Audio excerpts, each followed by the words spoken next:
یانەی سەی سادڵ لە هەفتەی نۆزەیەمی خولی نایەوی کوردستان میوانداری یانەی شێروانەی گەرمیانی کرد. هەردوو یانە بە ئامانجی بەدەستهێنانی سێ خاڵی زێڕینی یاریەکە هاتنە نێو یاریگا و لە گێمی یەکەمی یاریەکەدا سەی سادڵ لە خولەکی پێنج لە ڕێی سوێب تاهاوە گۆڵی یەکەمی بۆ یانەکەی تۆمار کرد.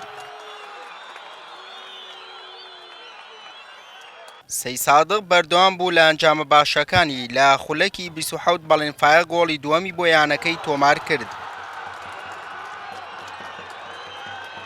شێروانش توانی لە خولەکی 29 لە ڕێی حوسێن سەلمانەوە گۆڵی یەکەم تۆمار بکات.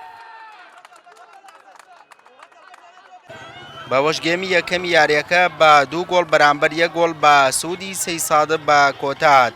لە گێمی دووەمی یاریەکەشدا شێروانە گەرچی دەیویست خەرەبوو شکستی گێمی یەکەم بکاتەوە بەڵام هەوڵەکانی بێئەنجام بوو. هاوکەر جەمال لە خولەکی 48 گۆڵی سێمی بۆ یانەکەی تۆمار کرد. بەوەش یاریەکە بە ئەنجامی 3-1 بە سوودی سەی سادق بە کۆتا هات و سێ خاڵی زێڕینیان بەدەست هێنا.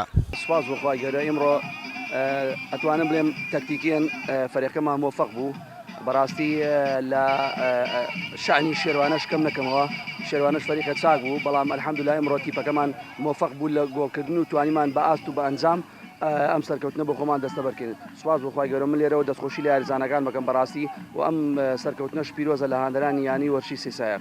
سێسایق حتما پیرۆزیان بێ یانەیەکن لەنەوە یاریگای خۆیانە حت ژمارەی قورسی خولی نایەوی کوردستانن بەدا خۆی ئێمڕۆ باوزەر نەکەوتن، حتما هۆکاری گەورە باوزەر نەکەوتنشمان زیاد لە نیوەی تێکاتەکەم بڵێن شەش یاریزانی سەرەکی تیمەکەم ئەمڕۆ وجودیان نەبوو بۆی تێکانەوە نەیانتوانێ بەشدار بن لەگەڵمانە، یاریان نەکردوە لە هەمان کاتێکی سوور بەڕووی یاریزانێکمان لە خولێکی شەستا بەس کراوە ئەمە وای کە کێوەرەکان بگۆڕ نەتوانین بردنەوە بێنین. بەرحاڵ ئینشاڵڵا ئێمە لە هەفتەکانی داهاتوو بتوانین ئیش لەسەر کەمەکوڕی بەکە بکەن. سەی سادق لە ئەنجامدانی 18 یاری خاوەنی 24 خاڵە و شێروانش لە 18 یاری توانیوانە 24 خاڵ کۆ بکەنەوە. بۆ یاری داهاتوو لە هەفتەی 20یەمی خولی نایەوی کوردستان سەی سادق لە دەرەوەی یاریگەی خۆی ڕووبەڕووی سیروانی نوێ دەبێتەوە و شێروانش لە یاریگەی خۆی میوانداری پێشمەرگەی هەولێر دەکات.